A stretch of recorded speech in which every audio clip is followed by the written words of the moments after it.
Selamlar, kanalıma hoş geldiniz. Bugün dünyanın en lezzetli yemeği kapuska yapacağız. Evet, bugün kapuska yemeği yapıyoruz. Biz Türklerin en çok yaptığı yemek tariflerinden bir tanesi, özellikle de kış aylarında bol bol yaparız ve çok sağlıklıdır. Bunu tüm dünya öğrensin diye ben de sizlere kapuska yemeğinin tarifini vereceğim. Şöyle yarım adet lahanadan yapacağım. Yarısını turşuya koymuştuk. Kalan yarısını da kapuska olarak değerlendireceğim. Hadi hemen başlayalım kapuska yemeğini hazırlamaya.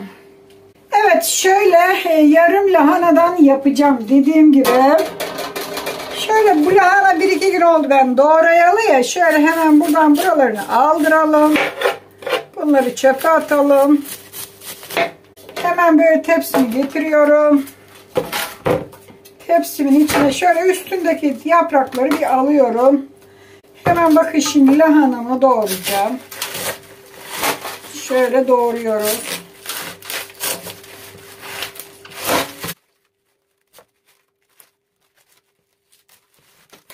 Bu orta yerine ayıracağız tabii ki de. Bunu doğramayacağız. Bu çok kalın yeri. Şimdi doğradığımız lahanaları şöyle iri iri daha da küçülteceğiz. Hemen ufak ufak küçültüyoruz.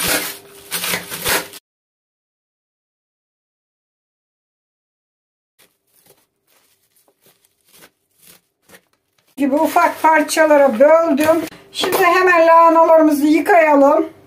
Çeşmemizin altında hemen bol suda yıkıyoruz lahanalarımızı.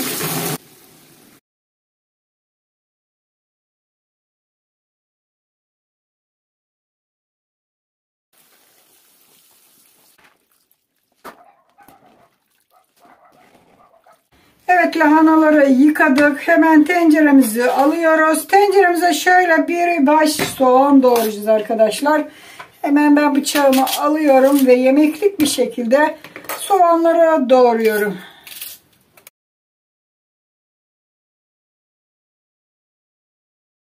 Evet, soğanları doğrama aşamamız bitti. Tamamdır. Şöyle bir baş soğan doğradık. Hemen pişirmeye geçiyoruz. Ocağımızı yaktık. Üzerine yağını döküyoruz. Dışarıya bir çay bardağı kadar yağ döküyorum. Şöyle kavuralım soğanlarımızı. Evet, soğanlarımızı kavurmaya başladık. Üzerine salça ilave edeceğiz. Ben biber salçası kullanacağım. Şöyle birazcık daha renk versin. Renksiz yemek sevmiyorum ben. Evet, salçamızı da ilave ettik. Salçayı da soğanlarla birlikte kavuruyoruz. Soğanlarımızı kavurduk. Hemen lahanalarımızı yanımıza alalım. Ve lahanalarımızı yemeğimize ilave ediyoruz.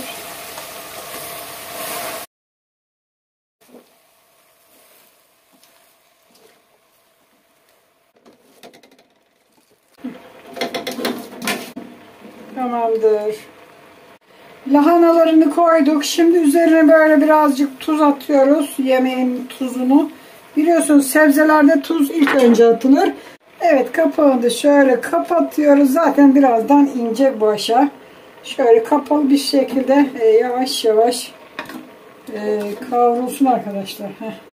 Evet, yemeğimiz biraz kavruldu. Bakın aşağıya inmeye başladı.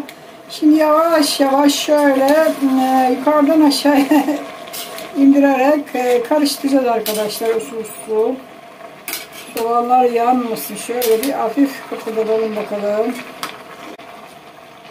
Kapatalım tekrar. Biraz daha kavrulsun. Bakalım. Bu şekilde yavaş yavaş kavrulmasını sağlıyoruz.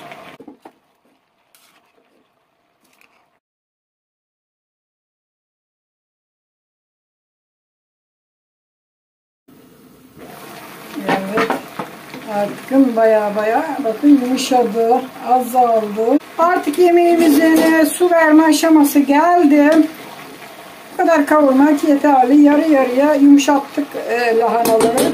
Şimdi üzerine suyunu döküyoruz. Soğuk sıcak fark etmez arkadaşlar. sebze yemeklerinde. Biraz daha su koyuyoruz. Şöyle üzerine bir parmak çıkacak kadar suyunu koyduk ve şimdi kaynasın. Bu şekilde bir 5 dakika kaynatıyoruz. Kapağını kapatalım. Bakın yemeğimiz kaynamaya başladı. Birazcık şeker atacağız. Unuttuk bir ara şeker atmayı. Şöyle sebzenin kendine has acısı var ya. Onu alması için illaki yemeklerimi atıyorum ben. Bu şekilde kaynasın 5 dakika. Yemeğimiz kaynasın. Şöyle yarım çay bardağı pirincim var. Şimdi bol suda bunu yıkayacağım. İsterseniz bulgur da ilave edebilirsiniz ama ben pirinç kullanacağım. Hemen şöyle tabağıma döktüm. Şöyle yarım çay bardağı bol suda yıkayalım. Yemeğimiz bir 5 dakika kaynadı. Şimdi üzerine yıkamış olduğumuz pirinçleri böyle üst kısma serpiştiriyoruz. Bu şekilde üst kısmı serpiştirdik. Karıştırmıyoruz çünkü karıştırırsak pirinç dibe çöker. Bir de yanma ihtimali var bu sefer. Üzerine şöyle biraz acı biber ilave ediyorum. Tekrar kapağını kapatıyorum. Bu şekilde yavaş yavaş kaynasın. Kısık ateşte şu anda yemeğimiz pişsin. Evet, yemeğimize bakalım. Oo, çok güzel pişiyor arkadaşlar. Bu arada ben tuzuna falan baktım. Azdı, birazcık daha tuz ilave ettim. Hiç karıştırmadım bu saate kadar. Ama şimdi şöyle bir karıştıracağız. Pirinçler tamamen pişene kadar kaynadığı zaman tamamdır. Yapışmasın diye karıştırmadım. Artık karıştırabiliriz. Birazcık daha kaynasın. Evet, yemeğimiz arkadaşlar artık pişti. Lahanalarımız güzel bir zaten kavurduk ve şu anda da pişti. Pirinçler pişti. Artık tamamdır. Hazır. Kapuska yemeğimiz hazır. Hemen ocağımızı kapatıyorum. Ve servis tabağına kapuskada koyuyorum arkadaşlar. Şöyle bir kaşık tepeleme. Hop. Mis mis mis. Biraz da suyundan böyle ilave edeceğiz.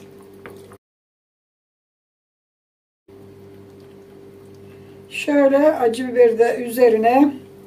Ve kapuska yemeğimiz hazır olmuş oldu. Ama şu anda çok sıcak ve tadına bakamıyorum. Biraz soğusun. Tadına hep birlikte bakacağız.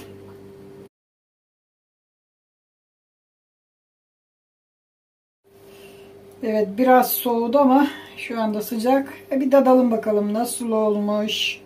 Bizim meşhur kapuska yemeğimiz.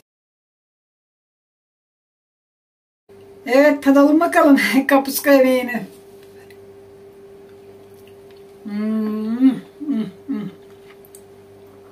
En sevdiğim yemeklerden bir tanesi.